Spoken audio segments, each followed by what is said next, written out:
"Don't you touch airline property." The words cut through the hushed atmosphere of the first-class cabin, followed by the sharp, ugly sound of skin hitting skin. The sterile environment of a first-class cabin on flight UA482 from San Francisco to New York was meant to be a sanctuary of privilege and peace. But that sanctuary had just been shattered by the unmistakable sound of a slap. It wasn't a passenger dispute. It was an assault by a uniformed flight attendant on a black woman who had made a simple request. That flight attendant, smug in her perceived authority, had no idea she hadn't just assaulted a passenger. She had assaulted the very foundation of her career, the silent partner in her paycheck, the architect of a corporate reckoning that would burn her world to the ground. The hum of the Boeing 777 was a familiar lullaby to Dr. Alexandria Rhodes. It was the sound of transition, of moving between the two poles of her life, the relentless, data-driven world of her financial empire in New York and the quiet intellectual haven of her research institute near Palo Alto. Today, she was flying east back to the steel and glass canyons of Manhattan. Anyone looking at her would have seen nothing remarkable. She wore a simple charcoal gray cashmere hoodie, faded black jeans that had molded to her form over years of comfortable wear, and a pair of worn-out sneakers. Her hair was pulled back in an elegant but simple braided bun, and her face, devoid of makeup, was serene. In her lap rested a battered leather satchel containing a laptop and a collection of academic papers on macroeconomic theory. This leather satchel had been a gift from her father just before he died of a sudden heart attack when she was 8. He had used it through his own doctoral studies in economics at Howard University, a legacy she had honored by following his academic path. She'd carried it through Harvard, through Wall Street, and now through the corridors of power she herself had built. It was worn not from neglect but from constant companionship. She was the picture of an off-duty academic, not the formidable head of Obsidian Capital Partners, a private equity firm so influential it could make or break Fortune 500 companies with a single press release. Anonymity for Alexandria was the ultimate luxury and also her most effective weapon. She had learned long ago that being underestimated provided a tactical advantage unlike any other. She settled into seat 2A, a window seat in the sprawling first-class cabin. She nodded politely to the man in 2B, a young tech entrepreneur already barking into his phone about seed rounds and user acquisition. Alexandria simply wanted to work. The flight was a 5-hour window of uninterrupted focus, a precious commodity. The cabin air smelled of leather and expensive perfume, undercut by the antiseptic tang that all planes seemed to carry regardless of class. The low hum of the engines formed a white noise backdrop that Alexandria found soothing. Outside, ground crew scurried across the tarmac under the peach glow of a California sunset. The flight attendants began their pre-flight dance. One, a young man with a kind smile, offered her a pre-departure drink. She asked for water, no ice. He brought it promptly, his manner professional and courteous. "Thank you, David," she said, noting his name tag. He smiled with genuine warmth before moving on. Then came the other flight attendant assigned to her aisle. Her name tag read Heather. She was a woman in her late 40s with blonde hair pulled back so tightly it seemed to stretch the skin around her eyes. She had the weary, practiced smile of someone who had been in customer service for 2 decades and had long since lost any genuine warmth. She moved with an air of brisk, almost resentful efficiency. Dark circles shadowed her eyes not just from fatigue, but from something harder, a bitterness that had calcified over years. She saw Alexandria's casual attire, and her relaxed posture and an immediate, almost imperceptible judgment flickered in her eyes. It was a look Alexandria had seen 1,000 times before. The look that assessed, categorized, and dismissed her in a single glance. "Ma'am, I'll need to take your satchel and put it in the overhead compartment for takeoff," Heather said. Her voice clipped. "Of course," Alexandria replied, smiling faintly. I just need to get my laptop out first. I'd like to get some work done once we're in the air. Heather waited, tapping her foot impatiently as Alexandria retrieved her sleek carbon fiber laptop and a small power adapter. She placed the satchel on the floor for Heather to stow. Heather picked it up with 2 fingers, as if it were a soiled object, and shoved it into the bin above with unnecessary force.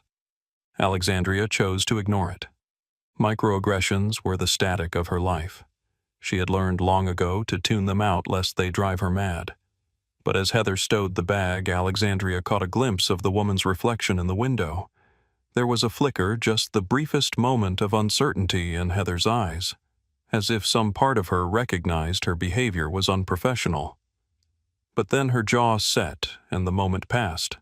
Alexandria filed that away. Even those most committed to their prejudices sometimes felt the tug of doubt. After takeoff, as the plane leveled out at 35,000 feet, Alexandria decided to plug in her laptop to preserve its battery. The outlet located on the front of the console between the seats was notoriously finicky.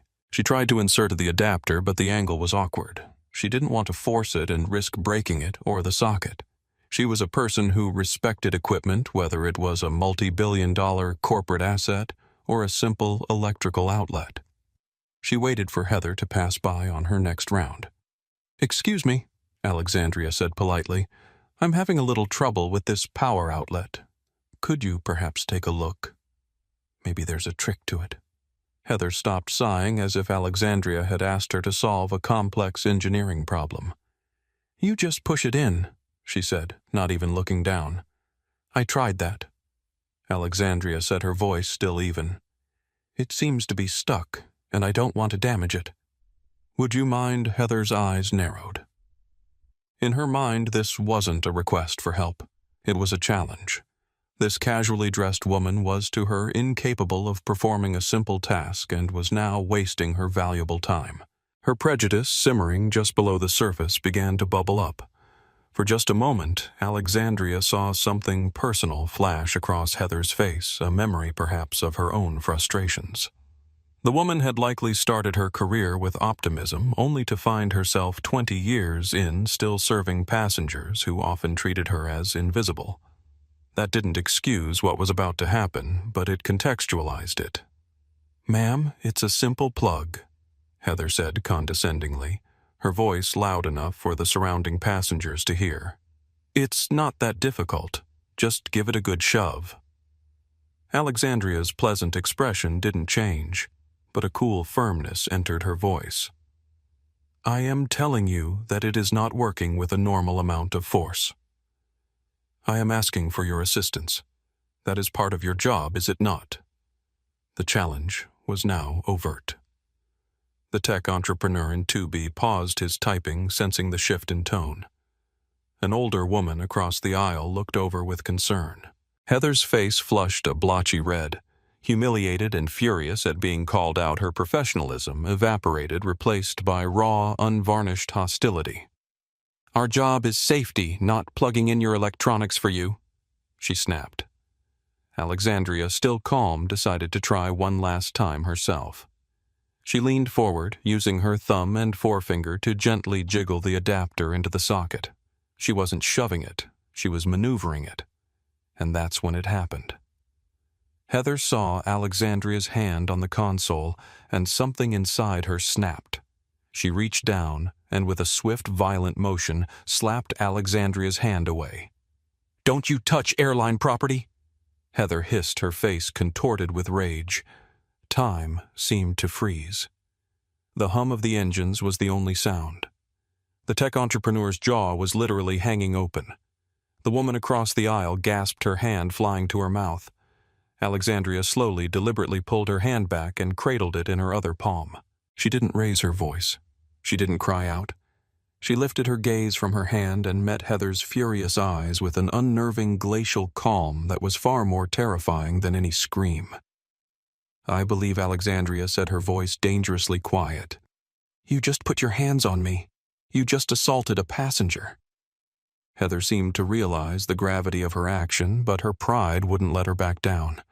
For a split second, her eyes widened in alarm, an instinctive recognition of the line she had crossed, but then the defensive armor snapped back into place.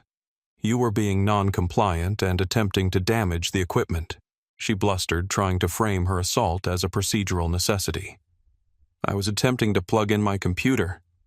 "Alexandria," corrected her, her voice cutting through Heather's defense like a surgeon's scalpel. "And you responded by physically striking me. I want your name, your employee number, and I want you to inform the captain immediately that a member of his crew has assaulted a passenger in first class." The formality and precision of her demand rattled Heather. This wasn't the hysterical reaction she might have expected. This was something else entirely. This was controlled, focused, and utterly self-possessed. For the first time, a sliver of fear pierced Heather's righteous anger. She had made a terrible, terrible mistake. She just had no idea how terrible it was. The aftermath of the slap hung in the air, thick and suffocating. Heather Morgan stood frozen, her own hand tingling from the impact, her mind racing to build a fortress of justifications around her indefensible action. The passenger was difficult. She was aggressive. She was trying to break the seat. But even as the lies formed, the cold, unwavering stare from Alexandria Rhodes began to dismantle them. "Your name, Alexandria," repeated her voice, no louder, yet somehow more resonant. "And your employee number. Now." The tech entrepreneur in seat 2B, a man named James Winters, finally found his voice. "Whoa, I saw the whole thing. You completely slapped her hand. She wasn't doing anything wrong." He was already pulling out his phone, his thumb hovering over the video record button, a reflex of his generation when confronted with injustice. Heather shot him a venomous glare before turning her attention back to Alexandria. The fortress was crumbling fast. "My name is on my badge," she mumbled, gesturing vaguely at her chest. "I want you to state it for the record," Alexandria insisted, "and your employee ID number." The head purser, a man named David, had noticed the commotion from the galley and was now hurrying down the aisle. He was a veteran of the skies, his face a roadmap of long hauls and de-escalated conflicts. "Is there a problem here?" he asked, his eyes darting between Heather's flushed face and Alexandria's stony composure. "Yes, David, there is Alexandria," said, reading his name tag. "Your colleague Heather has just physically assaulted me. She slapped my hand away when I was attempting to use the power outlet." David's professional smile faltered. "Assaulted Heather? What is she talking about?" "She was going to break the socket," Heather exclaimed, her voice rising in panic. I just tapped her hand to get her to stop." She was being an unruly passenger. A tap. James from 2B scoffed. "Lady, I heard that slap from over here. Don't even try to lie." David looked at Heather, then at Alexandria, then at the other passengers who were now openly staring, their expressions ranging from shock to disgust. He knew this was serious. The word assault on an aircraft was radioactive. "Ma'am," David said, turning to Alexandria, his voice now a low, placating murmur. "I am so sorry for this misunderstanding. Perhaps we can—" "There is no misunderstanding," Alexandria interrupted her tone, leaving no room for negotiation. "An employee of this airline laid her hands on me in an aggressive manner. It is not a misunderstanding. It is an event that requires a formal report. I have requested her name and employee number, and I have asked that the captain be notified. Have my requests been understood?" David swallowed hard. He was dealing with someone who knew the language of liability. "Yes, ma'am. Of course." He turned to Heather. "Heather, go to the galley now." Heather, finally looking truly frightened, shot one last hateful look at Alexandria before scurrying away. David knelt beside Alexandria's seat. "Ma'am, on behalf of the entire crew, I am profoundly sorry. This is completely unacceptable behavior. I will inform Captain Reynolds immediately. Can I get you anything?" Another drink, a meal. I want a pen and several sheets of paper, Alexandria said. And I would like the full name of the gentleman in seat 2B who has offered to be a witness. I will be writing a formal statement, and I expect the captain to take possession of it before we land. Of course, David said, rushing to comply.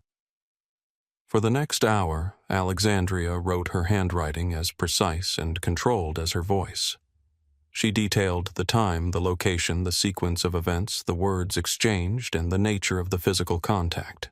She described Heather's clear and unprovoked aggression. She did not use emotional language. She wrote it like a legal deposition, a recitation of facts, cold, hard, and irrefutable. Inside, though, Alexandria felt the familiar weight of these encounters, the exhaustion of once again having to be perfect, controlled, and composed in the face of disrespect. As a child, she had learned to swallow these affronts. As an adult, she had learned to transform them into fuel for change. James in 2B provided his full name, James Winters, and his business email address. The older woman across the aisle, a Mrs. Gable, also volunteered her information, telling David in a hushed but firm tone that the flight attendant's behavior was an absolute disgrace. Captain Reynolds, a gray-haired, authoritative man, soon emerged from the cockpit. He came directly to Alexandria's seat and knelt just as David had. This was a sign of respect and seriousness that Alexandria noted. Dr. Rhodes, he began, having clearly been given her name. He didn't know the doctor was for a Ph.D. in economics.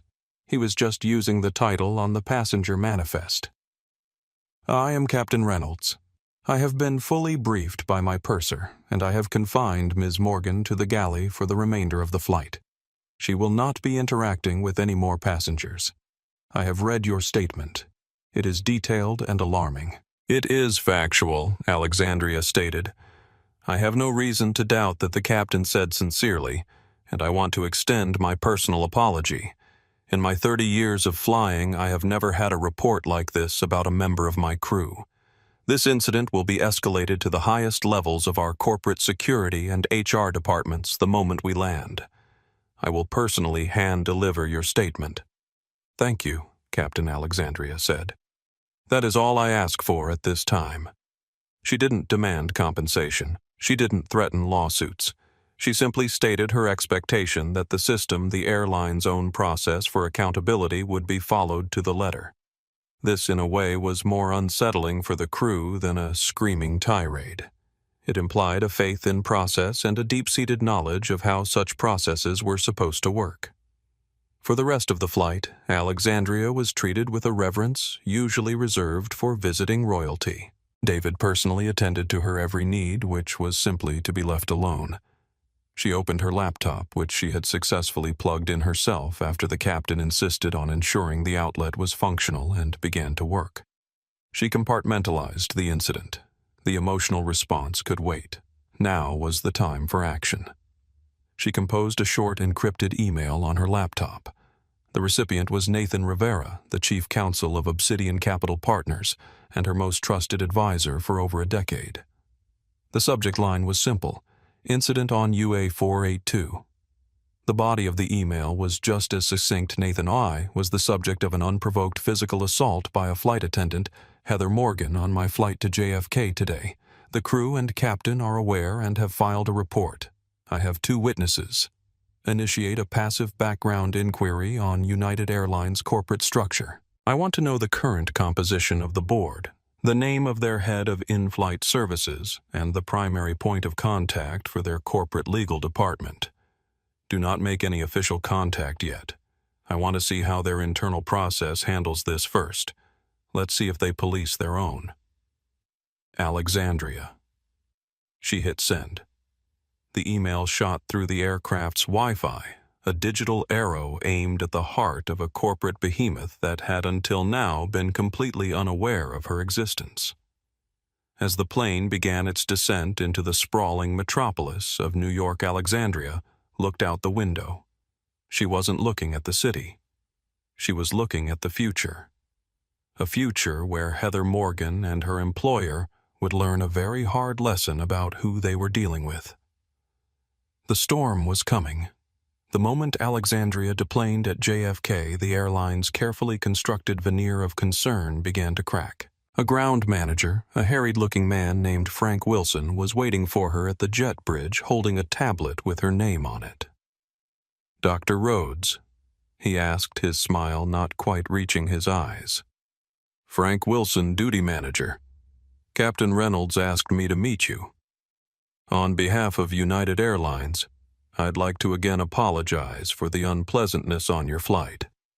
"It was not unpleasantness, Mr. Wilson. It was an assault," Alexandria corrected him, her voice tired but firm. "Yes, of course. The incident," Frank fumbled.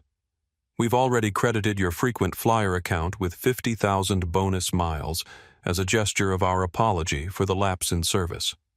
Alexandria stopped walking and turned to face him fully. The bustling chaos of the terminal seemed to fade away. "Miles, you think this is about a lapse in service? You think a physical confrontation initiated by your staff can be smoothed over with a travel voucher?" Frank's face paled. He was a middle manager equipped to handle complaints about lost luggage or delayed flights, not accusations of criminal assault. He was following a script from a corporate playbook that was woefully inadequate for this situation. "Well, it's our standard procedure for customer dissatisfaction," he stammered. "Then your standard procedure is an insult," Alexandria said, her voice dropping to a low, intense register. "I am not a dissatisfied customer. I am the victim of a battery. I expect a formal written communication from your corporate office, specifically from your head of in-flight services and your legal department within 48 business hours. Do you understand?" "Yes, ma'am," Frank squeaked, looking utterly terrified. Alexandria simply nodded and walked away, leaving him standing dumbfounded at the gate. She didn't look back. Her car was waiting. Within an hour, she was back in the granite and steel cocoon of her office on the 80th floor of One World Trade Center. The skyline of her kingdom spread out before her. As she stood by the floor-to-ceiling window, Alexandria's mind drifted to her childhood in Detroit. The cramped apartment she shared with her mother, a hospital administrator who worked double shifts to keep them afloat after Alexandria's father died when she was just 8. She remembered the first time she'd experienced the sting of discrimination. She was 12, browsing in an upscale bookstore, admiring a beautiful leather-bound collection of economic essays. The store manager had followed her, then asked her loudly if she was looking for the children's section instead. Her mother had taught her then through gritted teeth on the car ride home. "They don't get to see you cry. They don't get to know they hurt you. You keep your dignity, always." She touched the worn leather of her father's satchel, now sitting on her desk. He had been her first hero, the brilliant economist whose theories on market corrections had been largely ignored until after his death. Sometimes he'd told her once, "The world isn't ready for what you have to offer. That doesn't mean you stop offering it." That lesson had served her well at the prestigious boarding school, where she'd earned a full academic scholarship, and later at Harvard, where she'd completed both her undergraduate degree and her PhD in economics. While her classmates navigated the world with easy confidence, Alexandria had learned to move through it with calculated precision. On Wall Street, as a junior analyst at Goldman Sachs, she'd endured the subtle and not-so-subtle biases. The assumption that she was a diversity hire. The surprise when she spoke knowledgeably about market trends.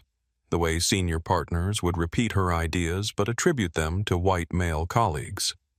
It was during those years that Alexandria had conceived of Obsidian Capital, not just as an investment firm but as an instrument of change, a way to acquire the kind of power that couldn't be dismissed or overlooked, the kind of power that could reshape institutions from within.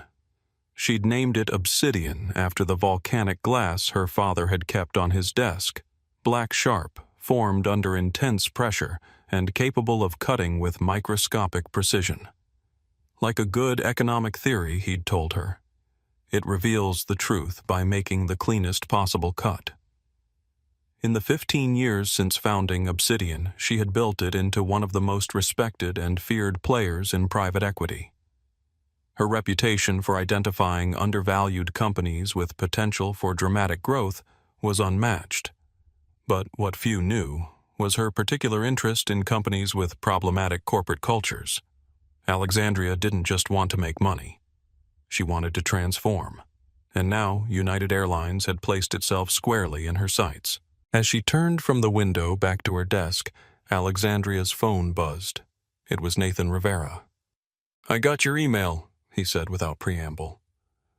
"Are you all right?" Alexandria smiled faintly. This was why Nathan had been her closest ally for 15 years. Unlike most lawyers, his first concern was for her, not the potential case. They had met during her final year at Harvard when she was defending her doctoral thesis, and he was finishing law school. He'd approached her after her presentation on economic leverage as a tool for corporate reform. "You're not just theorizing," he'd said. "You're planning a revolution." He'd been by her side ever since her legal counsel, her strategic partner, and the one person who understood exactly what she was trying to build. "I'm fine," she said, the steel in her voice belying the lingering sting on her hand where Heather had struck her.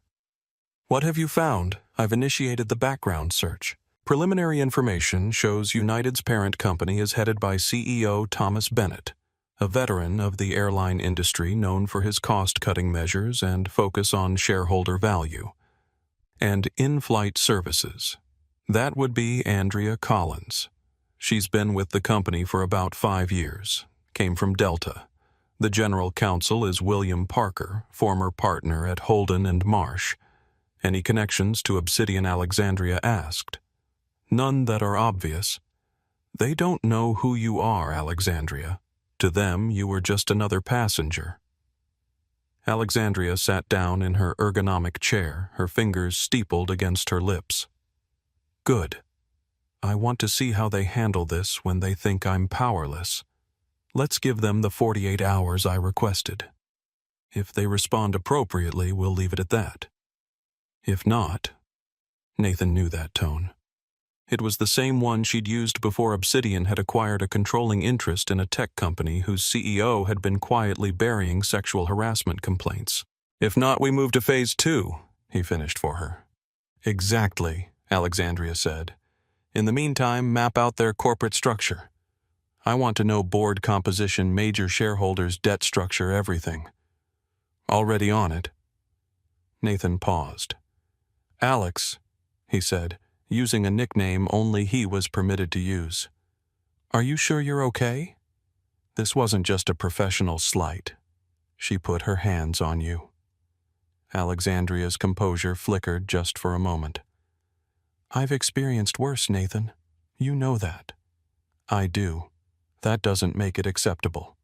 "No," she agreed. "It doesn't. And that's precisely why we're going to ensure it has consequences. Not just for Heather Morgan, but for the system that made her believe her behavior was justified and protected." As she hung up, Alexandria looked at her hand. The red mark from Heather's slap was fading, but the memory of the humiliation, the dismissal, the sheer arrogance of it all that burned bright. Obsidian Capital had not become a powerhouse by acting rashly. Alexandria Rhodes did not make emotional decisions. She would give United Airlines the opportunity to do the right thing. And if they failed that test, as she suspected they might, she would show them exactly what it meant to face consequences. The next 2 days were a masterclass in corporate deflection. The promised 48 hours came and went. There was no communication from the legal department, no call from the head of in-flight services. On the 3rd day, a generic email arrived.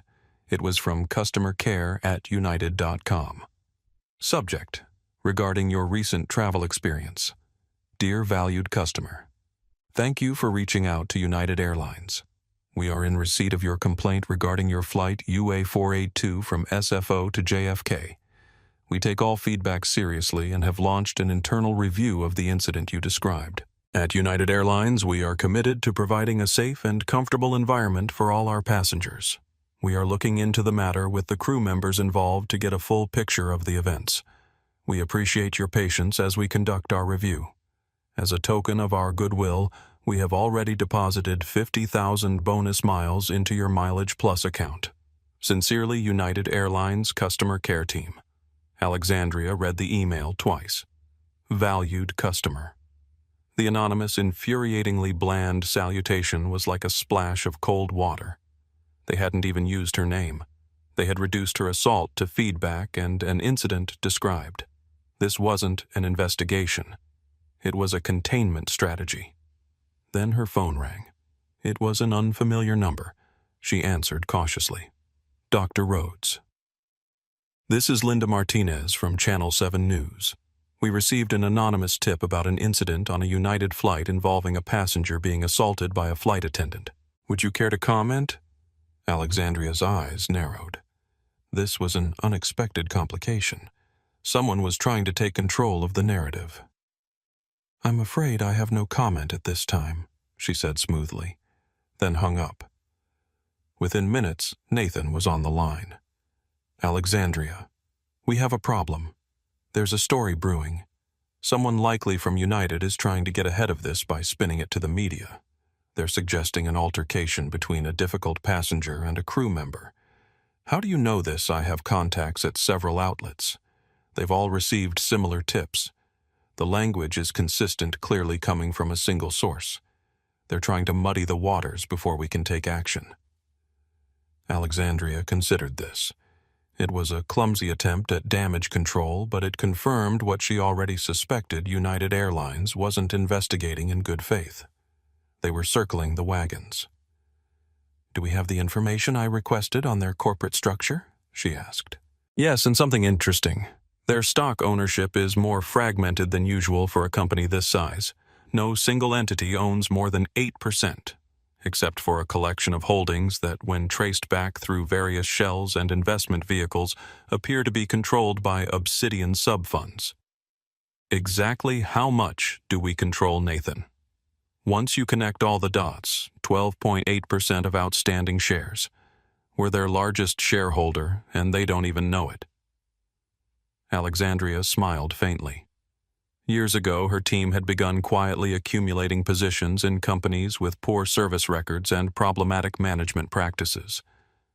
United had been on that list. Their pattern of consumer complaints and employee grievances had made them a perfect candidate for what Alexandria called reform investments. Excellent, she said. Then it's time. She forwarded the dismissive email to Nathan with a single word: begin. Nathan, a sharp, impeccably dressed man in his early 50s, had already completed the passive inquiry. His team had mapped out the entire corporate hierarchy of United Airlines' parent company. They knew the CEO was Thomas Bennett, a titan of the industry known for his ruthless cost-cutting measures and his obsession with shareholder value. The head of in-flight services was Andrea Collins.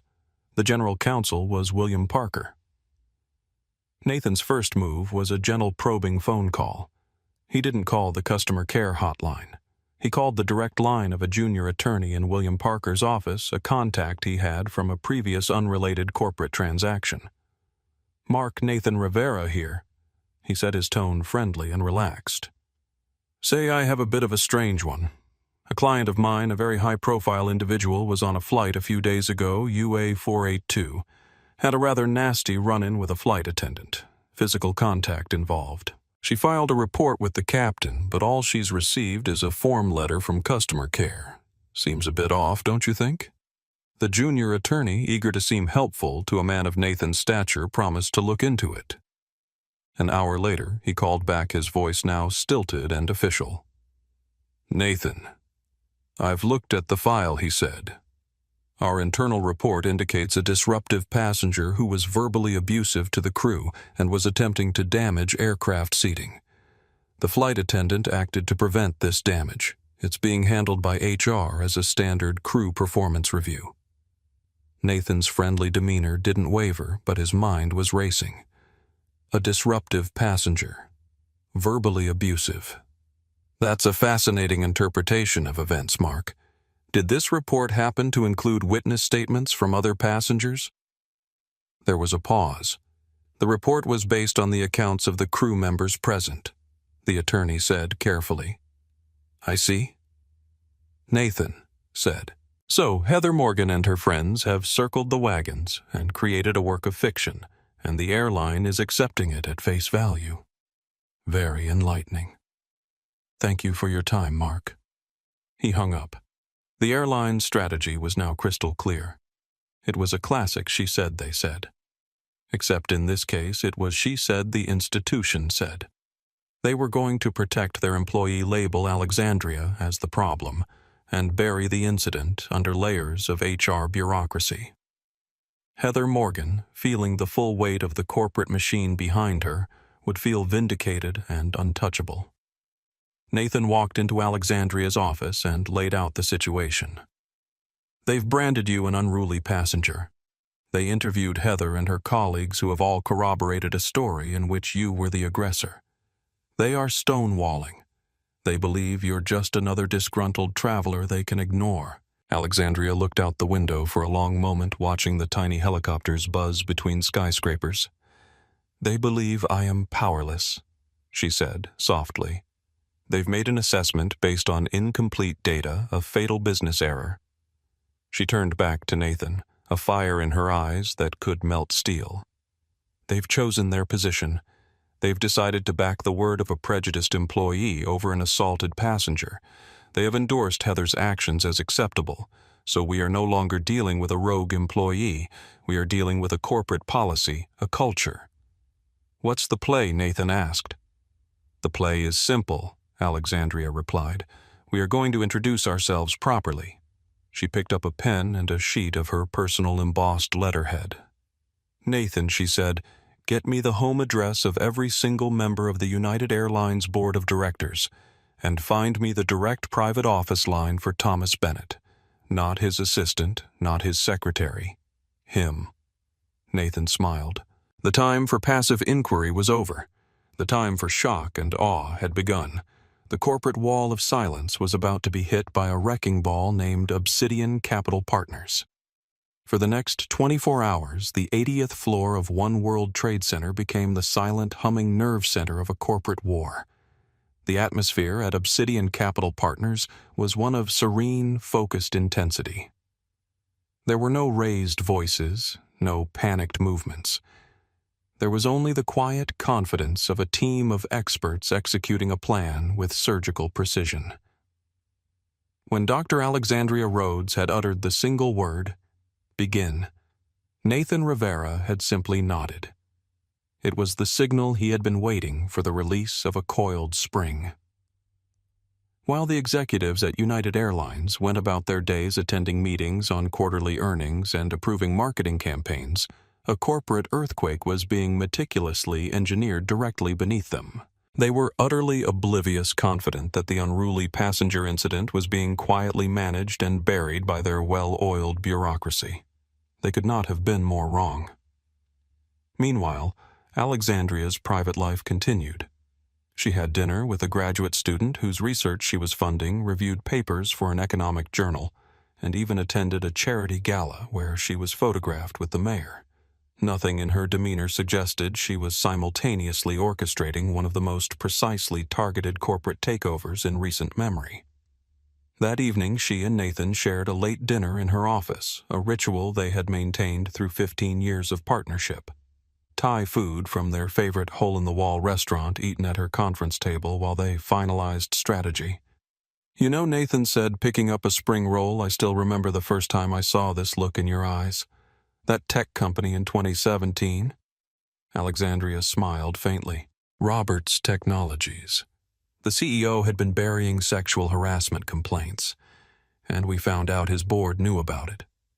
They all thought they were untouchable. They weren't. No.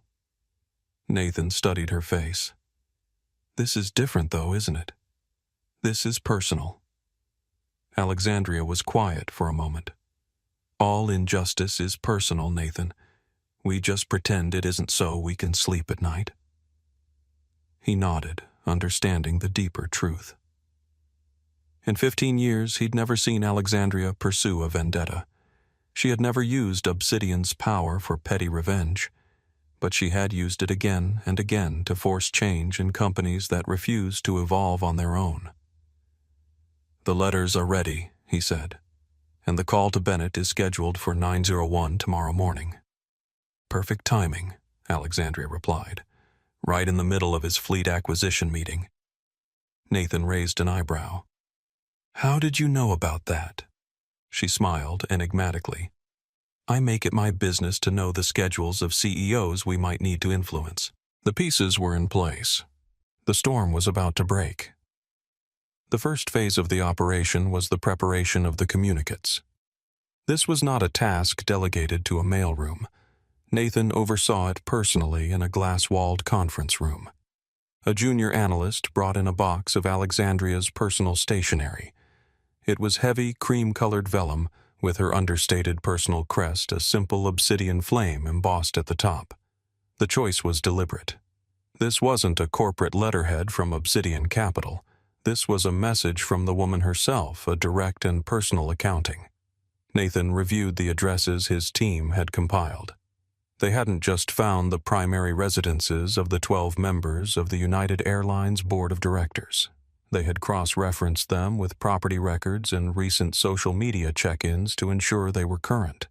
The packages wouldn't go to an office assistant or a P.O. box. They would arrive on the marble steps of their sprawling estates in Greenwich, Connecticut, be handed by a doorman to their high-rise penthouses overlooking Miami's Biscayne Bay, and be left at the door of their quiet homes in the affluent Chicago suburb of Lake Forest. Receiving a corporate matter at home was an intentional breach of protocol, a clear signal that the protective barrier between their professional and personal lives had just been vaporized. Inside each FedEx Priority overnight envelope chosen for its psychological impact of absolute urgency was the single heavy vellum sheet. The letter was a masterpiece of controlled fury. Dear Board Member, my name is Dr. Alexandria Rhodes. On August 10, 2025, I was a passenger in Seat 2A on your flight UA482 from San Francisco to New York. During that flight, I was the victim of an unprovoked physical assault by one of your employees, Flight Attendant Heather Morgan. I followed your company's protocol with the expectation of a professional resolution. I filed a detailed written report with the captain. I provided the names of 2 independent witnesses who corroborated my account. In return for my adherence to your process, I received a generic email from customer care that did not even use my name. Worse, my character was defamed in an internal report that labeled me as unruly and disruptive, a clear and actionable fabrication created by the perpetrator and her colleagues to shield themselves from accountability. Your executive team, under the leadership of Mr. Thomas Bennett, has chosen to endorse this fabrication through their deliberate inaction and contemptuously dismissive response. By doing so, they have fostered and protected a culture where an employee can physically assault a passenger with impunity. Perhaps this is because they, like Ms. Morgan, made an assessment of me based on my appearance. They assumed I was a person of no consequence whose complaint could be safely ignored and buried. This was a grave miscalculation. I am not just a passenger. I am the founder and chief executive officer of Obsidian Capital Partners. As of the close of business yesterday, Friday, August 15th, through our various managed funds and holding companies, Obsidian Capital controls 12.8% of the outstanding common stock of your parent company, United Airlines Holdings, Inc. This makes us your single largest institutional shareholder. Therefore, this is no longer a customer service complaint. This is now a formal notice to the board of a catastrophic failure in corporate governance, ethical conduct, and fundamental risk management under the current leadership. An airline that cannot guarantee the basic physical safety of its passengers from its own staff has a terminal illness in its culture. An executive team that attempts to cover up such an incident rather than address it is not fit to lead. I have instructed my counsel to prepare for all eventualities. I await a response from Mr. Bennett that reflects a true understanding of the gravity of this situation. I trust that you, as a board member with fiduciary duties to all shareholders, including and especially the one who was assaulted on your aircraft, will ensure he finds that understanding swiftly. Sincerely, Dr. Alexandria Rhodes. The packages were dispatched. The clock started ticking. The next morning at 9:01 a.m. Central Time, the private line in Thomas Bennett's cavernous office atop the Willis Tower chirped a sound distinct from his regular business lines. Bennett, a man whose silver hair and perfectly tailored suits radiated an aura of unassailable power, was in the middle of a high-stakes conference call about a multi-billion-dollar fleet acquisition from Airbus. His personal secretary, a woman who had worked for him for 15 years and knew his moods intimately, hesitated at the door before entering. Her face was pale. "Mr. Bennett, I'm so sorry to interrupt," she said, her voice trembling slightly. "But a Mr. Nathan Rivera is on your private line. He said to tell you it's regarding Dr. Alexandria Rhodes." Bennett scowled, annoyed at the interruption. The name meant nothing to him. It was probably some wealthy donor or disgruntled VIP. "I'm in a meeting. Tell him I'm busy. Have him call William in legal." "Sir," his secretary persisted, taking a nervous step closer. He insisted. He said if you didn't take the call, his next call would be to the Wall Street Journal. The sheer, unmitigated gall of the threat was so audacious that it silenced the room. The executives on the call with Bennett looked at each other confused. A threat of that magnitude was not something you ignored. Annoyance gave way to a flicker of cautious intrigue. Bennett held up a hand to his team, signaling for quiet, and picked up the receiver to his private line. "This is Thomas Bennett," he said. His voice clipped and impatient. Mr. Bennett came the calm, impossibly confident voice of Nathan Rivera. "Thank you for taking my call. I am the Chief Counsel for Obsidian Capital Partners. I'm calling on behalf of our CEO, Dr. Alexandria Rhodes. I trust that name is now familiar to you." Just as Nathan spoke, Bennett's personal cell phone, lying face up on his desk, buzzed. It was a text from Lawrence Gable, his lead board director. The text contained a single shaky photo of the letter. Bennett's eyes scanned the first few lines. "Physical assault. Flight UA-482. Dr. Alexandria Rhodes." His blood ran cold. The name on the phone, the name on the letter, they matched. He stared at the text, his knuckles whitening as he gripped the phone. He looked back at the receiver as if it were a venomous snake. "Obsidian Capital." Bennett breathed, his voice suddenly a strangled whisper. "The very same," Nathan said smoothly, his voice a chilling counterpoint to Bennett's dawning horror. "The firm that, as you're likely just discovering, is your largest shareholder. The firm whose founder and CEO, your flight attendant, Ms. Heather Morgan, assaulted last week." The silence on the line was profound. In that single moment, Thomas Bennett's world, a world of predictable challenges and manageable crises, tilted violently on its axis. This wasn't a disgruntled passenger with a lawyer. This wasn't a frivolous lawsuit he could swat away with a small army of corporate attorneys. This was a tactical nuclear strike on his company, his board, and his career, launched by one of the most feared and respected players on Wall Street. The unruly passenger from the internal report, the woman they had dismissed with a form letter and bonus miles, was the person who effectively owned a controlling interest in his paycheck. "My God," Bennett finally choked out. "God has very little to do with this, Mr. Bennett." Nathan replied, his voice hardening, losing its pleasant veneer and becoming as sharp as chipping ice. "This is about a failure of management, a failure of culture, and a failure of basic human decency. Dr. Rhodes was willing to trust your internal process. She gave you the opportunity to handle this with integrity. Your company failed that test in every conceivable way. You and your team have turned a manageable HR issue into an existential threat to your leadership." Bennett, a man used to shouting, commanding, and dominating every conversation, was utterly speechless. He was drowning, and Nathan Rivera wasn't even in the room. What does she want? Bennett finally managed to ask the question, sounding pathetic even to his own ears. What she wants Mr. Bennett is for the company she has invested billions of dollars in to not employ people who physically assault its customers, Nathan retorted. What she wants is a leadership team that takes such an event with the seriousness it deserves. What she demands. Well, you will be hearing about her demands very shortly. She is no longer interested in speaking with you or anyone on your team directly. All communication will now go through me. Nathan paused, letting the weight of his words settle before delivering the final blow. I suggest you convene an emergency board meeting. In fact, I know for a fact that at least 4 of your board members are trying to call your cell phone right now. You have presided over a staggering display of corporate negligence. Your next actions will determine whether you can salvage this situation or whether Dr. Rhodes instructs us to begin the formal process of identifying and installing a new CEO. Without waiting for a reply, Nathan hung up the phone.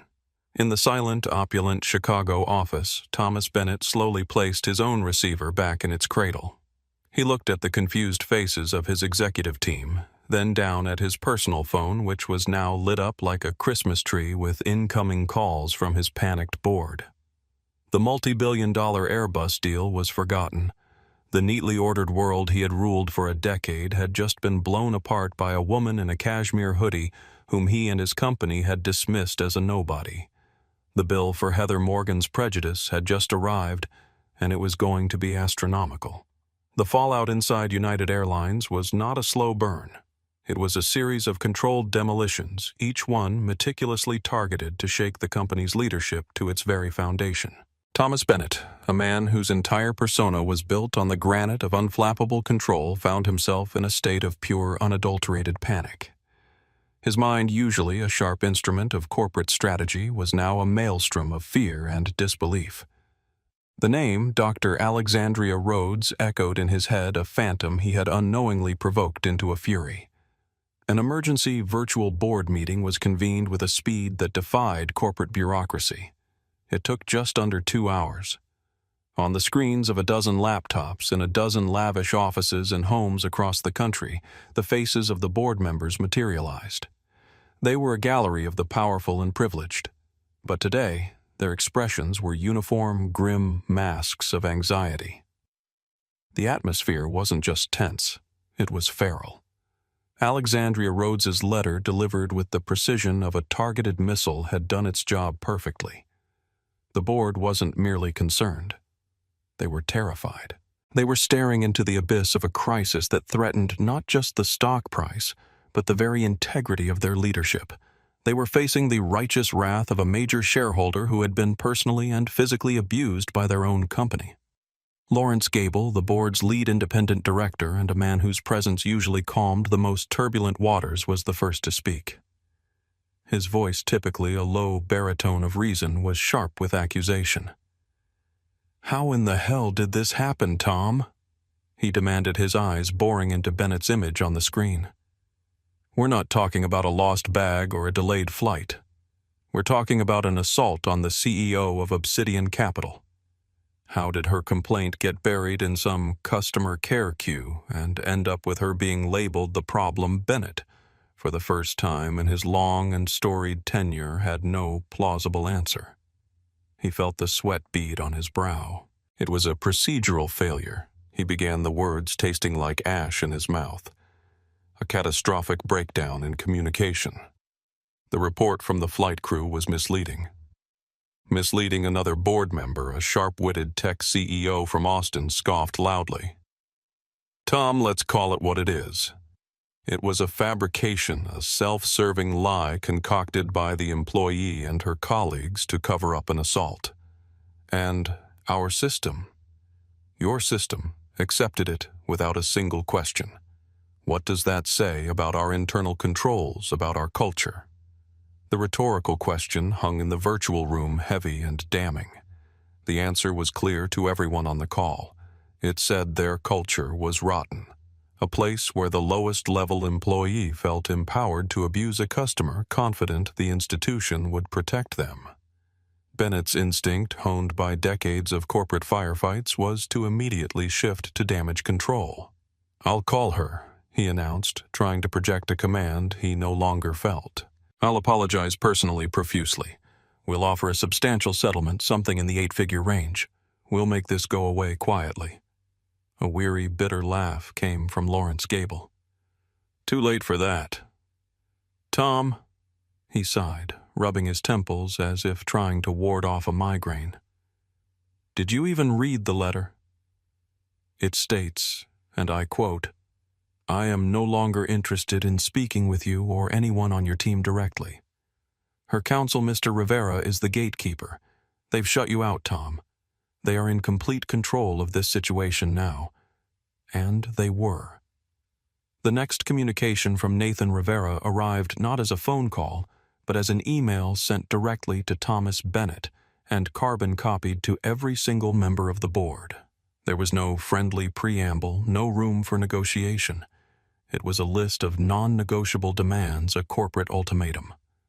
Bennett read the email, and the floor seemed to drop out from beneath him. Each demand was a hammer blow shattering another piece of his authority. The demands of Obsidian Capital Partners on behalf of Dr. Alexandria Rhodes. Immediate termination. The employment of flight attendant Heather Morgan is to be terminated immediately for cause, based on her physical assault of a passenger and her subsequent falsification of an official report. Executive accountability. Andrea Collins, the Senior Vice President of In-Flight Services, and William Parker, the General Counsel, are to be removed from their positions. Their leadership fostered the culture of negligence and deflection that allowed this incident to fester and escalate. Their failure was absolute.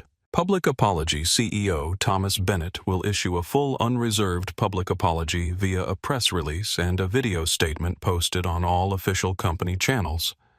The apology will specifically mention the assault on Dr. Rhodes, name her as the victim with her permission which has been granted, and state unequivocally that the airline's initial response was a failure. It will not contain any corporate doublespeak about learning experiences or moving forward. It will be a raw, humiliating admission of fault. Organizational overhaul.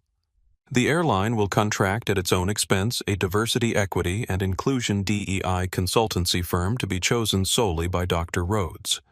This firm will conduct a comprehensive top-to-bottom audit of the airline's hiring, training, and complaint resolution processes. The airline will be legally bound to implement all of the firm's primary recommendations within 18 months. The Phoenix Foundation. The airline will provide the initial seed funding of $50 million to establish the Phoenix Aviation and Travel Foundation. This independent foundation, to be managed by a board appointed by Dr. Rhodes, will provide grants and venture capital to support women and minority-owned businesses within the broader travel and hospitality industry. This was the masterstroke, the demand that elevated the entire affair from a personal grievance to a crusade. It was not a settlement paid to Alexandria. It was a penalty to be paid by the airline to fix the very culture of exclusion that allowed the incident to happen. The board stared at the list on their screens. A $50 million foundation, the firing of 2 senior VPs, a public groveling apology. It was unprecedented. But the alternative was unthinkable. A proxy war with their largest shareholder, a battle they would lose spectacularly and publicly, one that would gut the company's value and make them a case study in corporate malfeasance for decades to come. Thomas Bennett's career was hanging by a single thread, and that thread was held in the hand of Alexandria Rhodes. The vote was a formality. They unanimously and grimly agreed to accept all terms. The hard karma, swift and brutal, began its descent upon the unsuspecting. Heather Morgan was at home enjoying a few days off, basking in a glow of vindication. She had been debriefed by her union representative and an HR manager from the Chicago office. They had been wonderfully supportive. They listened earnestly as she painted her picture of the entitled, aggressive passenger. They assured her that the airline stood by its crew, especially veterans like her. The passenger's complaint, they said, was being filed away as unsubstantiated. Heather felt smug, powerful. She had put that arrogant woman in her place and had gotten away with it. She was on the phone with her friend, another long-haul flight attendant, recounting the story with relish. Honestly, Cheryl, you should have seen her sitting there in first class in some ratty old hoodie acting like she owned the plane. I finally had to put my foot down. Just as she was laughing, her doorbell rang. It was a courier holding a slim, crisp envelope. Corporate letterhead. She signed for it, still chatting on the phone. "Hold on, Cheryl. It's a letter from HQ. Probably just a formal notice that the case is closed and I'm officially cleared," she said with a chuckle. She slit the envelope open with her thumb. Her triumphant expression dissolved as she read the first line. Confusion clouded her face, followed by a tidal wave of disbelief and cold, gut-wrenching horror. "Your employment with United Airlines is terminated effective immediately," the letter began. "This decision is based on a full and final review of the incident on flight UA482, which found credible and corroborated evidence of your unprovoked physical assault on a passenger in gross violation of company policy, federal aviation regulations, and basic standards of professional conduct." The phone slipped from her numb fingers and clattered to the floor. Her friend's voice. Heather, are you?" There was a tiny distant sound. She couldn't breathe. She read the rest of the letter in a daze. Security had already deactivated her employee ID badge. Her access to the company network was revoked. Her final paycheck would be mailed. She was to have no further contact with any active airline employees. 22 years of service, her seniority, her pension, her flight benefits, her identity, all gone. Evaporated in the time it took to read a single paragraph. For a brief moment, as the reality of what was happening crashed over her, Heather felt a flicker of genuine regret, not just for the consequences she now faced, but for the action itself. The memory of her hand striking Alexandria's played in her mind, and for the first time, she saw it clearly not as a justified defense of airline property, but as what it truly was, a moment of pure, ugly prejudice. But the feeling passed quickly, replaced by defensive anger. This wasn't fair. It wasn't right. That woman had provoked her. She had been difficult. She had been... But the excuses rang hollow even in her own mind. In a panic, she snatched the phone back up. "Cheryl, they fired me! They fired me!" she shrieked before hanging up and frantically dialing her union rep. The supportive, friendly man she'd spoken to just days before was now a wall of ice. "Heather, I'm sorry," he said, his voice stripped of all warmth. "The company invoked a morals and conduct clause. There were witnesses, Heather. Multiple credible passenger witnesses. The decision came from the very, very top, from the board. Our hands are tied. There is nothing we can do." But she was... Stop, the rep cut her off sharply. "I've seen the witness statements, Heather. I've seen the captain's report. What you did was indefensible, and what you claimed happened afterward was a fabrication. The union cannot and will not defend this." Her world had imploded, but she didn't know that this was only the beginning of her freefall. The next day, the story exploded. Thomas Bennett, looking like a man who had aged a decade overnight, appeared in a high-production video posted on all the airline's social media channels.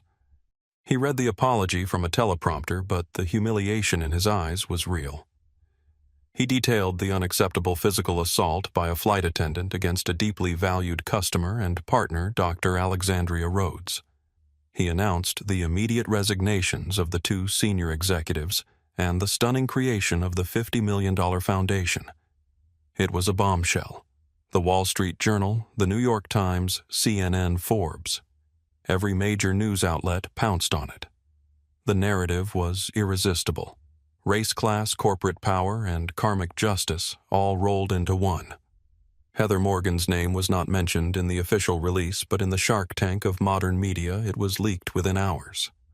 Her photo, culled from her own public social media profile, was splashed across news sites and television screens. She was no longer just an unemployed flight attendant. She was a public villain, a meme, a symbol. Airline Karen trended for 48 hours. She was harassed online with a viciousness that terrified her. Her address was posted on fringe websites. Reporters camped outside her suburban home. Friends she'd had for decades stopped answering her calls. Neighbors would turn and walk the other way when they saw her. Heather sat alone in her living room, curtains drawn, trying to make sense of the catastrophic turn her life had taken. On her coffee table lay a pile of bills, the mortgage she could no longer afford, credit card statements, utilities. The reality of her financial precarity crashed over her in waves. She thought about the woman in the hoodie, the woman she had dismissed as unimportant. She thought about how quickly she had judged her, how easily she had justified her own aggression.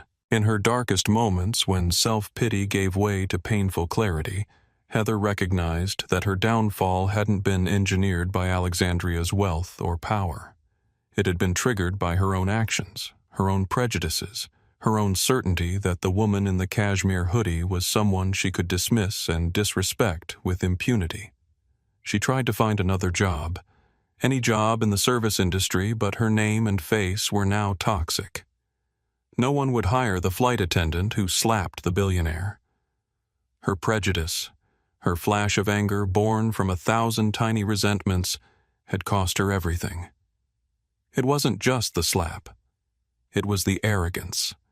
It was the certainty that she was right, that her victim was a nobody, and that the system would always protect her.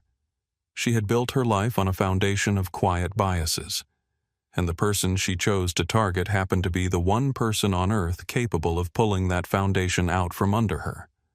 It wasn't a twist of fate. It was a collision with consequence. The hard karma had hit, and it had hit with the force of a plane crash.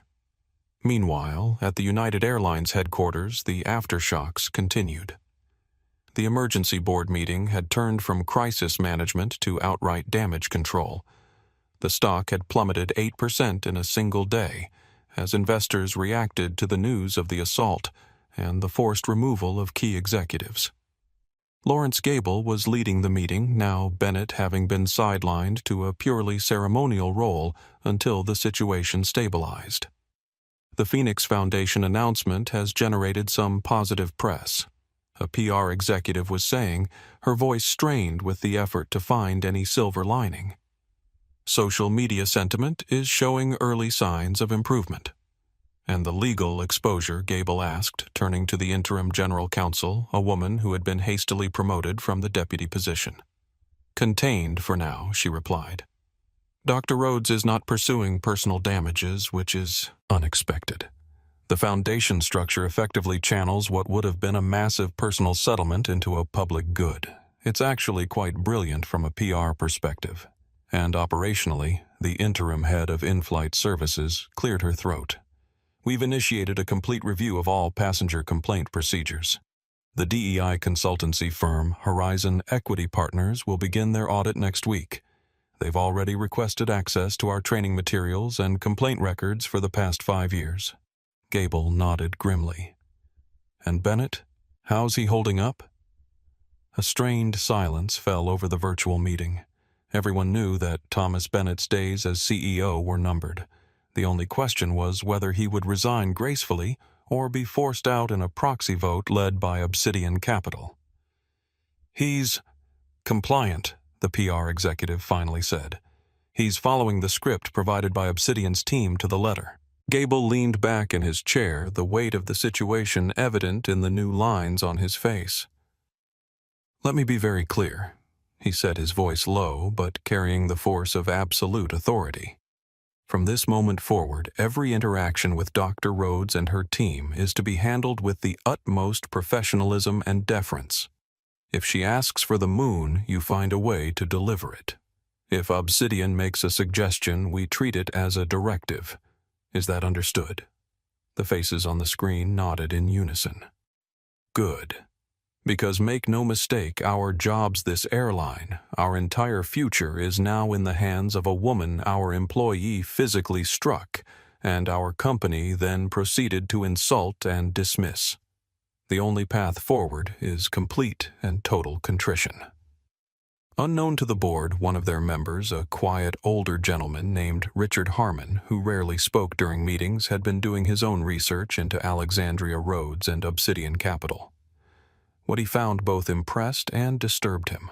Obsidian's past interventions in corporate governance weren't random. They followed a pattern. The firm targeted companies with structural issues, particularly those related to employee conduct and corporate culture. In each case, the intervention had been precipitated by a personal incident, as if Alexandria Rhodes needed to witness the problem firsthand before acting. And in each case, the result hadn't just been a change in leadership or policy. It had been a complete transformation of the target company's culture. After the board meeting ended, Harmon placed a private call to Gable. "Lawrence, we need to understand something. This isn't just about appeasing an angry shareholder. Rhodes isn't after Bennett's head or a quick PR fix. She's after a complete rebuild of our corporate DNA. And based on her track record, she'll get it. What are you suggesting?" "I'm suggesting we get ahead of this. Stop thinking defensively and start thinking transformationally. If we're going to survive this, we need to become the change she's demanding before she forces it on us." Gable was quiet for a moment. "You think we should accelerate the reforms? Go beyond her demands?" "Exactly. It's the only way to regain any agency in this situation." The seeds of real change were being planted not just from external pressure, but from within. Alexandria's strategy was working at a level even she might not have anticipated. In her office, high above New York City, Alexandria Rhodes watched the corporate apology video without expression. Beside her, Nathan Rivera studied her face, looking for any reaction. "Is it satisfactory?" he asked when the video ended. Alexandria was silent for a long moment, her fingertips pressed together beneath her chin. "It will do," she said finally. "Bennett's finished, of course. But that's not my concern. What matters is the foundation and the organizational audit. Those are the mechanisms that will create lasting change."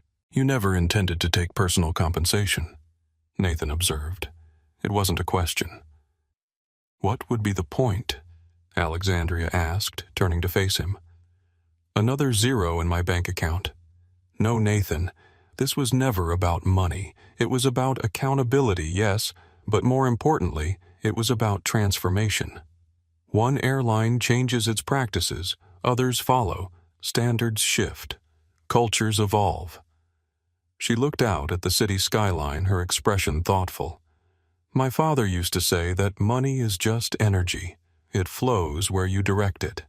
I'd rather direct it toward changing a broken system than toward personal comfort." Nathan nodded understanding as always. In the 15 years they'd worked together, he'd seen Alexandria turn corporate reckonings into instruments of social change time and again. "The Phoenix Foundation board appointments," he prompted. "I want diversity of thought and experience," Alexandria replied. "Industry veterans." "Yes, but also academics, civil rights attorneys, former flight attendants who've experienced discrimination themselves. No one from Obsidian, though. This needs to be independent with its own identity and mission." She paused, then added with a faint smile, "And I want James Winters." Nathan raised an eyebrow. "The tech entrepreneur from 2B. Why him?" "Because he spoke up." Alexandria said simply. "When it would have been easier to stay silent, he chose to bear witness. That's the kind of courage the Foundation needs to cultivate." "And Heather Morgan." Alexandria's expression hardened slightly. "She made her choices. Now she lives with the consequences. I have no interest in her future one way or another." Her tone softened slightly. "Though I understand she's struggling to find employment. Perhaps that's something the Foundation might eventually address rehabilitation programs for airline personnel who've been terminated for conduct violations. Everyone deserves a path to redemption provided they're willing to walk it." Nathan recognized the complexity in her response. Alexandria was not vindictive by nature, but neither was she sentimental. Heather Morgan had ceased to exist in her world the moment justice had been served. Yet even in that dismissal, there was a seed of potential future reform. "We've been approached by several news outlets," Nathan said, changing the subject. 60 Minutes, CNN, Bloomberg. They all want interviews." Alexandria shook her head. Decline them all. This isn't about my personal story or Obsidian's power. It's about a principle that everyone deserves to be treated with dignity regardless of how they're dressed or what they look like. The Foundation will be the story, not me." As Nathan left her office, Alexandria turned back to the window. In the reflection of the glass, she could see herself, the same simple outfit, the same quiet composure that had made Heather Morgan dismiss her as insignificant. The irony wasn't lost on her. Her greatest power had always been that people underestimated her. It was a weapon she wielded with precision, never with cruelty, but always with purpose. And now that weapon had reshaped an entire corporation. The video of Thomas Bennett's apology spread across the internet like wildfire, accumulating millions of views within hours. Media analysts dissected every word, every micro-expression, noting the clear discomfort and humiliation on the CEO's face. "This is unprecedented," a CNBC commentator said, her tone betraying her amazement. "We're not seeing the usual corporate doublespeak about regrettable incidents or learning opportunities. This is a full admission of fault, naming the victim, acknowledging the cover-up attempt. I've never seen anything like it." Social media erupted with reactions. Some praised the transparency, calling it a new standard for corporate accountability. Others saw it as a carefully orchestrated PR move, designed to mitigate further damage. What few knew was how directly Alexandria Rhodes had crafted the apology. Every word had been vetted by Nathan Rivera with specific instructions: no euphemisms, no deflections, no attempts to minimize the seriousness of what had occurred. The press release accompanying the video provided more details about the Phoenix Foundation, announcing that its mission would be to foster diversity, equity, and inclusion within the travel and hospitality industry through grants, mentorship programs, and venture capital investments. Industry insiders noted the strategic brilliance of the move. Instead of a private settlement that would have disappeared into Alexandria's considerable fortune, the Foundation created a lasting legacy, one that would continually remind United Airlines and the entire industry of their obligations to treat all passengers with dignity. The day after the apology was released, United's stock stabilized, then began a slow climb back up. The market had spoken transparency, accountability, and concrete action were valued. The $50 million foundation seemed a small price to pay for corporate redemption. In Chicago, Thomas Bennett sat alone in his office, staring at the wall of screens displaying the media coverage. He had been effectively neutered as CEO, his authority stripped, his decisions now subject to board approval for even the most minor matters. It was just a matter of time before he was officially replaced. As he watched his own face on the screens, apologizing for failures that just a week ago he would have dismissed as trivial, Bennett felt a strange mix of humiliation and relief. The humiliation was obvious. His career was effectively over. But the relief, that was unexpected. For the first time in decades, he wasn't responsible for maintaining the fiction that everything was fine, that the company culture was healthy, that passenger complaints were just the cost of doing business.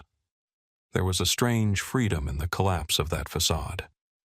His phone buzzed a text from Richard Harmon, the quiet board member. This could be the beginning of something better, not just for the airline, but for the industry. Your legacy doesn't have to be this failure. It could be what comes next. Bennett stared at the message for a long time. Then, slowly, he began to type a response. Within the airline, the transformations were swift and far-reaching. Andrea Collins and William Parker had been escorted from the building the same day the board accepted Obsidian's demands. Their offices were emptied, their company emails deactivated, their corporate access cards rendered useless. The interim replacements were carefully selected, not the next people in line, but individuals who had previously raised concerns about the company's handling of passenger complaints, especially those from minority passengers.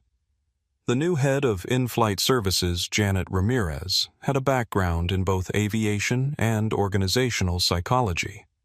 Her first official act was to freeze all current training materials pending review by Horizon Equity Partners, the DEI consultancy chosen by Alexandria.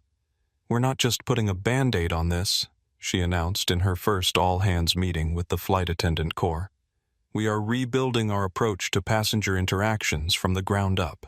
And yes, that means acknowledging uncomfortable truths about bias, both conscious and unconscious, in our current practices. The audit began immediately. A team of consultants from Horizon Equity embedded themselves in the airline's operations, reviewing training materials, complaint records, hiring practices, and promotion patterns. Their preliminary findings were sobering. Passengers of color were significantly more likely to have their complaints dismissed or downgraded in severity. Flight attendants from minority backgrounds reported consistent microaggressions from both passengers and colleagues. The complaint resolution system was found to be heavily weighted toward protecting employees rather than addressing legitimate passenger concerns. The revelation that hit hardest was the discovery that Heather Morgan had been the subject of 3 previous complaints from passengers of color, all of which had been dismissed without investigation. This pattern of negligence was precisely what Alexandria had suspected, and why she had insisted on a comprehensive audit rather than treating the incident as isolated. In the corporate offices, the atmosphere shifted from resistance to adaptation.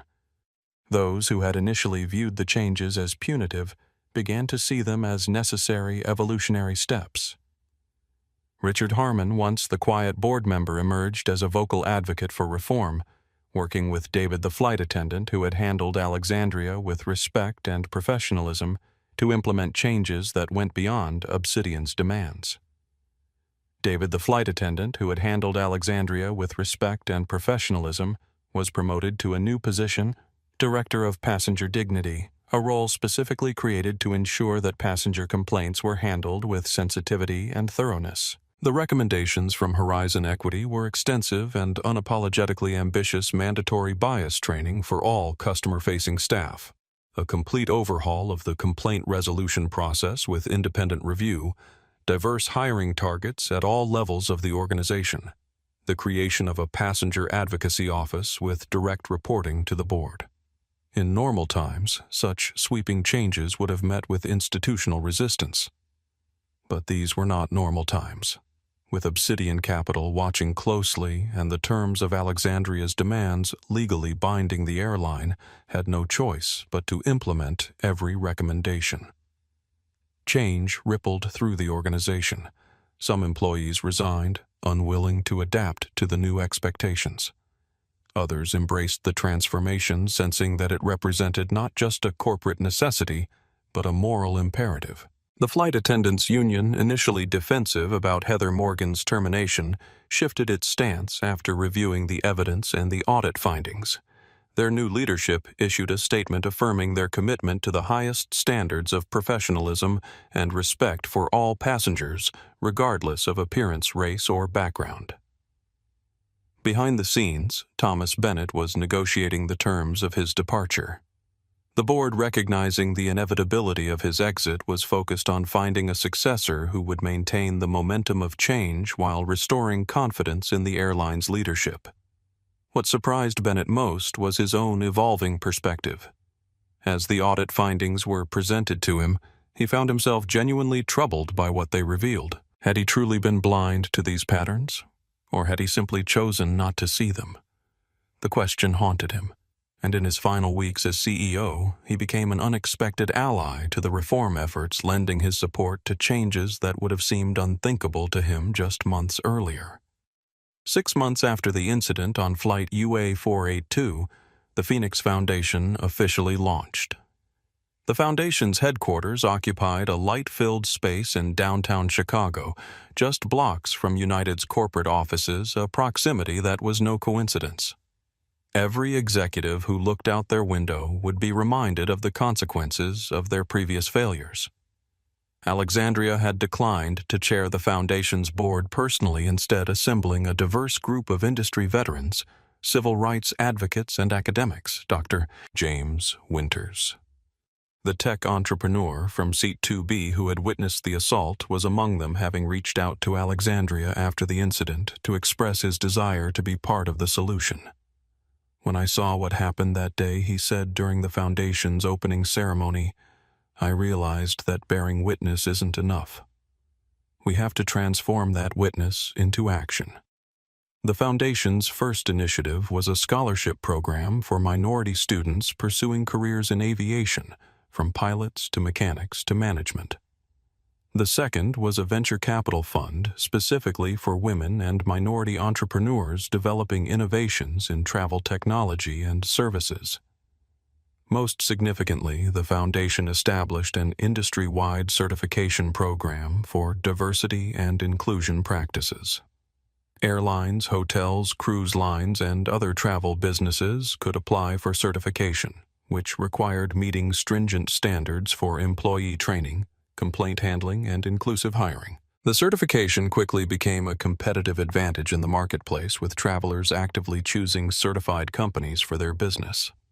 Alexandria attended the Foundation's launch event, but declined to give a speech.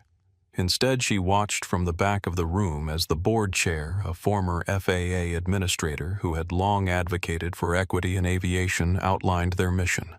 What happened to Dr. Rhodes was not an isolated incident, the chair said, her voice carrying across the hushed audience.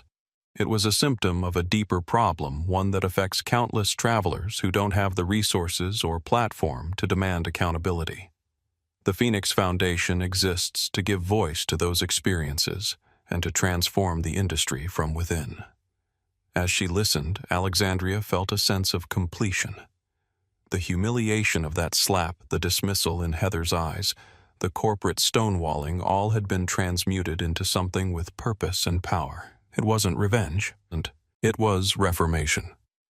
Among the Foundation's early initiatives was a program Alexandria had quietly insisted on, a rehabilitation pathway for airline personnel who had been terminated for conduct violations. The program provided counseling, retraining, and eventually placement assistance for those willing to acknowledge their past failures and commit to growth. Heather Morgan was sent an invitation to be the program's first participant. Whether she would accept remained to be seen, but the door to redemption had been opened not out of sentimentality, but out of Alexandria's belief that true change required both accountability and opportunity. While the Foundation flourished, Heather Morgan's life continued to unravel. Unable to find work in the airline industry or any customer service role, she was forced to sell her home and move to a smaller apartment in a less desirable neighborhood. Her savings, once substantial, dwindled rapidly without income to replenish them. Former colleagues who had initially sympathized with her began to distance themselves as the full story emerged.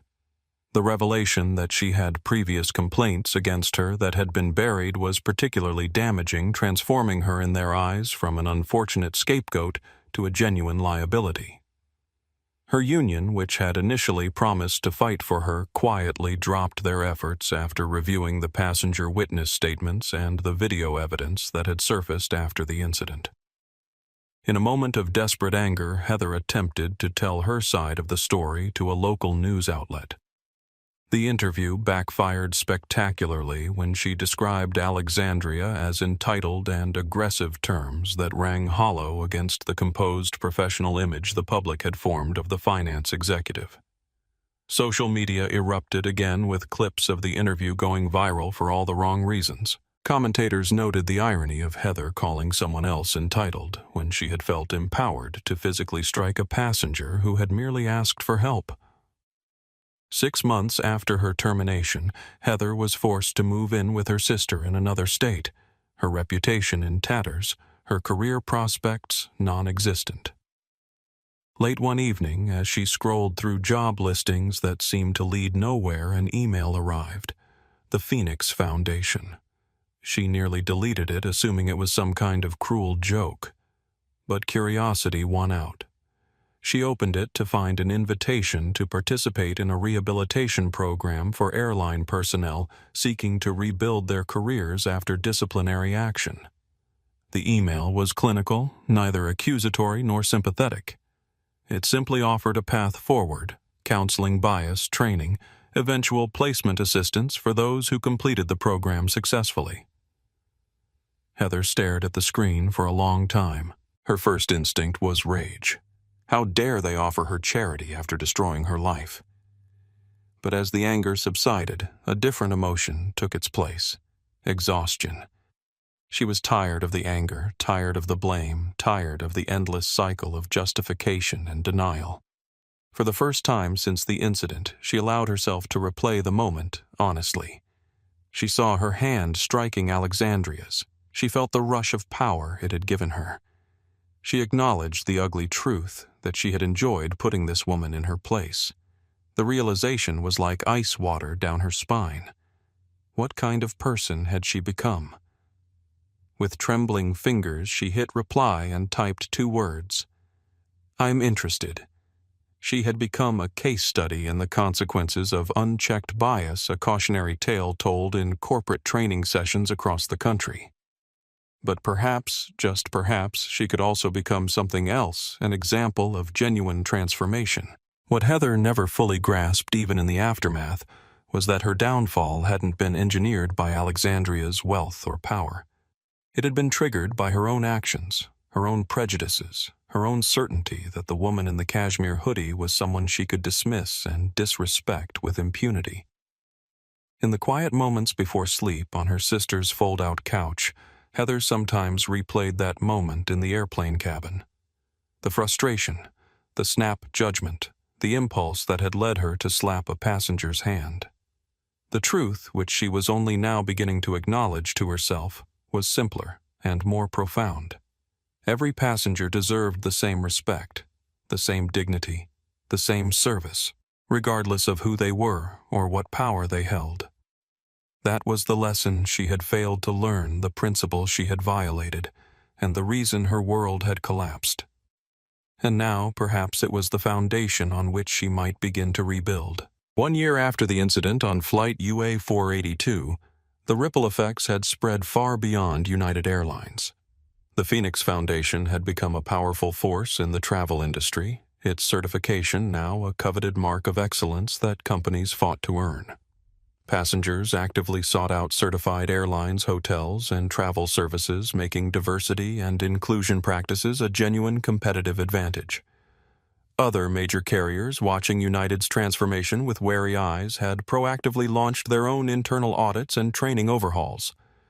No one wanted to be the next company caught flat-footed by a discrimination incident gone viral.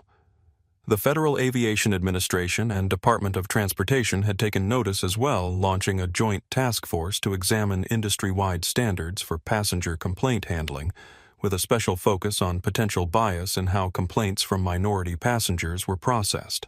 A congressional hearing on discrimination in commercial aviation featured testimony from travelers who had experienced similar treatment to Alexandria, but lacked her resources to demand accountability. Their stories, once dismissed or ignored, now commanded attention from lawmakers and regulators. The Phoenix Foundation's scholarship program had already supported over 100 students from underrepresented backgrounds pursuing careers in aviation, creating a pipeline of diverse talent that would shape the industry for generations to come. Its venture capital arm had funded 15 startups led by women and minority entrepreneurs, including an innovative app that allowed passengers to report discrimination incidents in real time with direct routing to company executives and regulatory agencies. United Airlines, once the poster child for corporate negligence, had transformed itself into an industry leader in inclusive practices.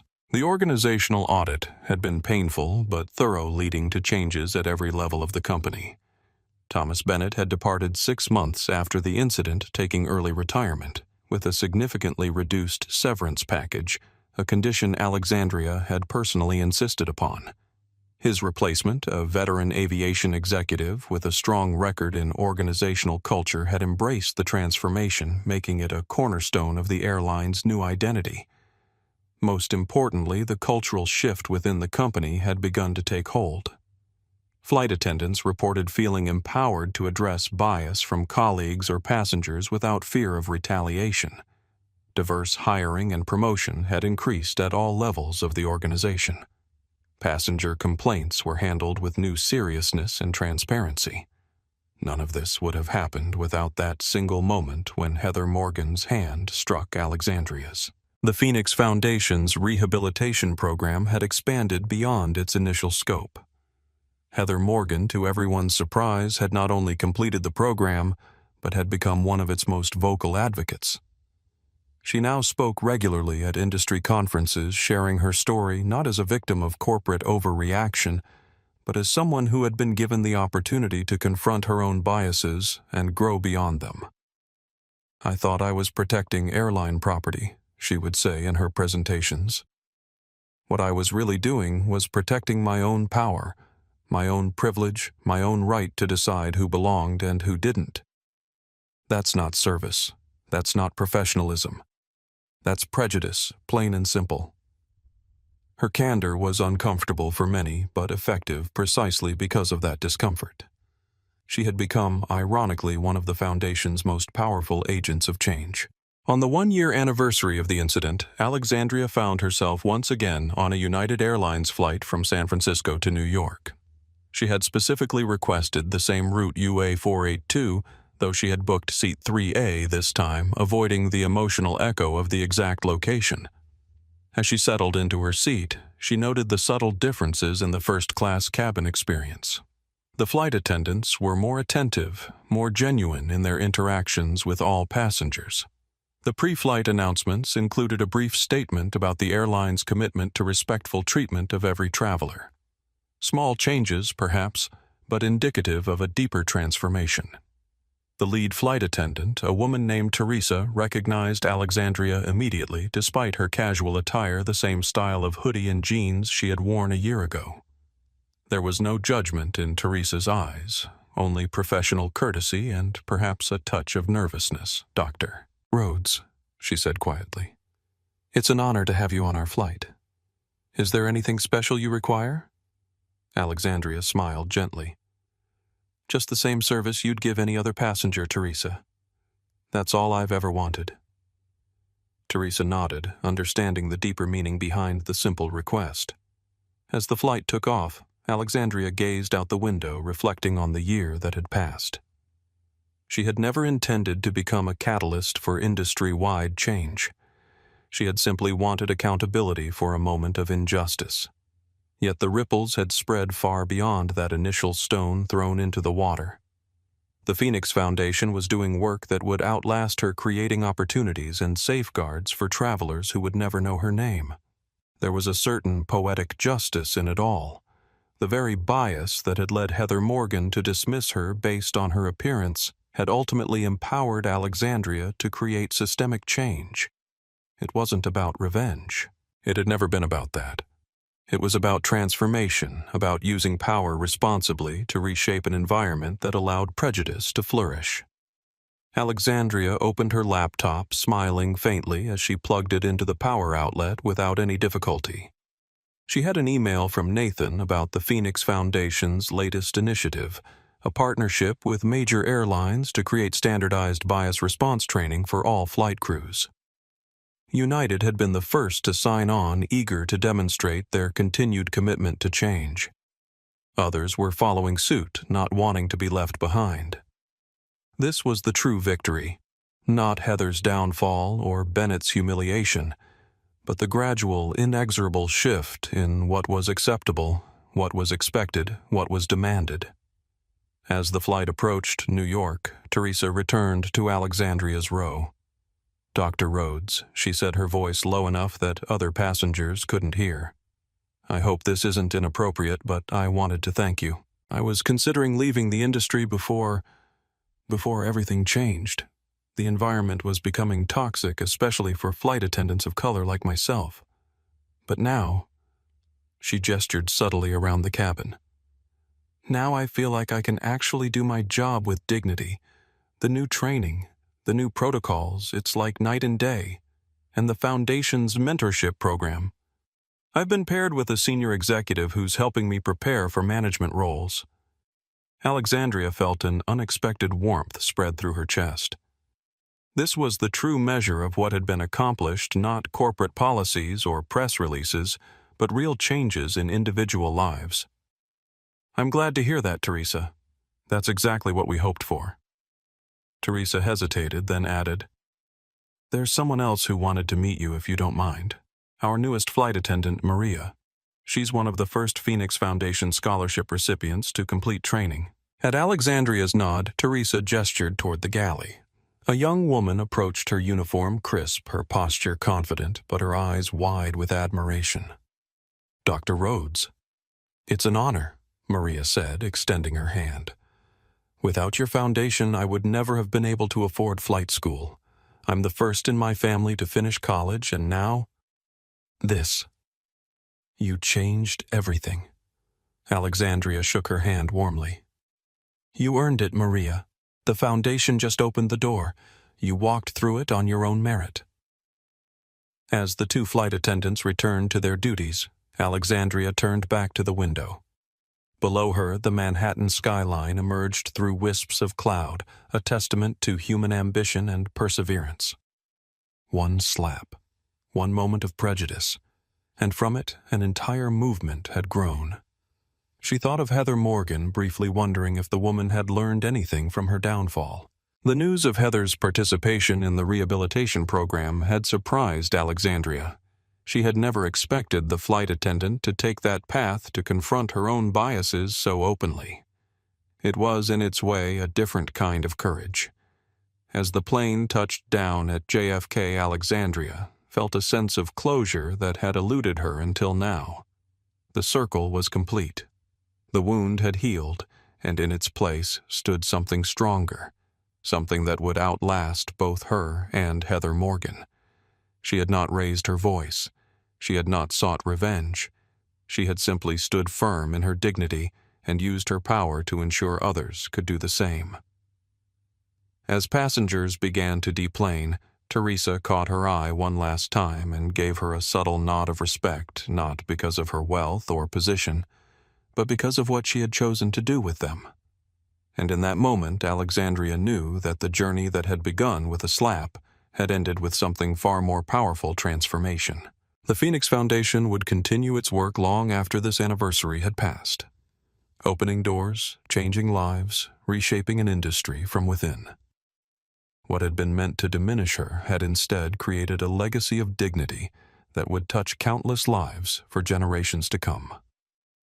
Justice Alexandria reflected as she walked through the terminal wasn't just about punishment.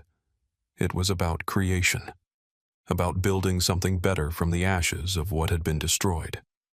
And that was a victory more profound than any revenge could ever be. If this story moved you, please hit that like button and subscribe to our channel. Share it with someone who needs to be reminded that true power isn't about putting others down, it's about lifting everyone up. Your support helps us continue bringing these powerful stories of justice and transformation to light. Remember, change begins with a single moment of courage, whether it's speaking up when you witness injustice or standing firm in your own dignity. Thank you for watching.